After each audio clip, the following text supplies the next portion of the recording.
So we've got everything set up. We're ready to go. So Aunt Corey, we're gonna get ready to do this thing. So yeah, time to start tracking.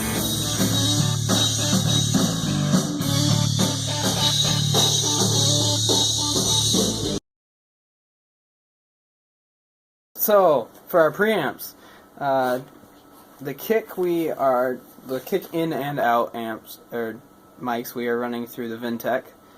We also did that for our snare top and our snare bomb. We thought that would give us kind of a real dry, kind of a dark overtone, not too overpowering kind of flavor to it, which it did give us a really nice texture and it worked out to our advantage. Yeah, the hi-hat we ran through the UA. I know we wanted that tight, crispy sound up top, and then our two toms that we ran through the Dakings, just because they do very well with percussive stuff. They've got an explosive factor to them, and it really does work out well. Nice. Moving on, we used the UAs again for our overheads. You know, it's got this really nice smearing, and you know it's a workhorse, so we used it, and it sounded great pairing with our Neumann 87s for our overheads. Mm-hmm.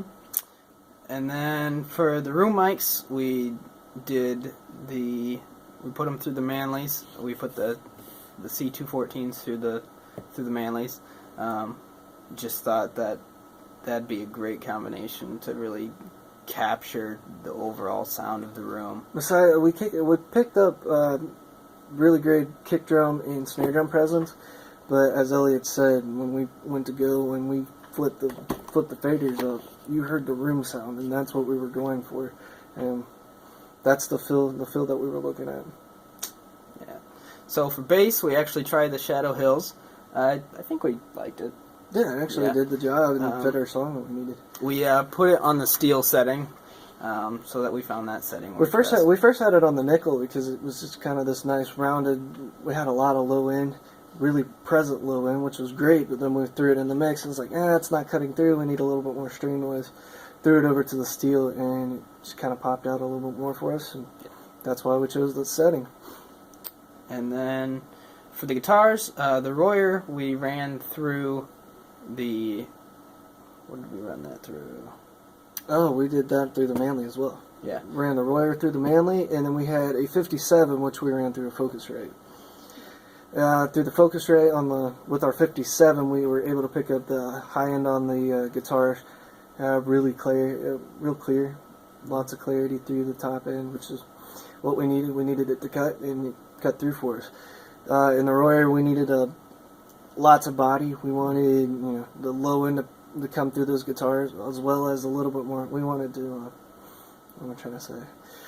We want a little bit more character to show through with so running them through the Manley paired really, really well. Yeah. And then talkbacks ran through the Focusrite, just because. Really great sounding talkback mics.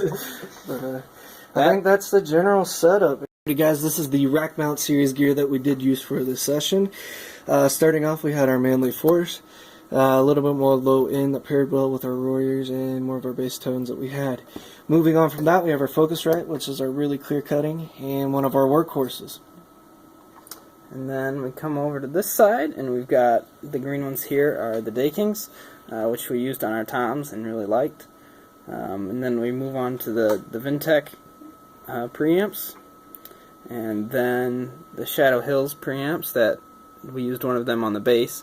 And you can see the settings that we talked about there. And last but not least, the UA preamps that we used on our overheads. And they paired well with the microphones, especially when you're using the Neumann U87s. The blending of the two were actually really, really nice.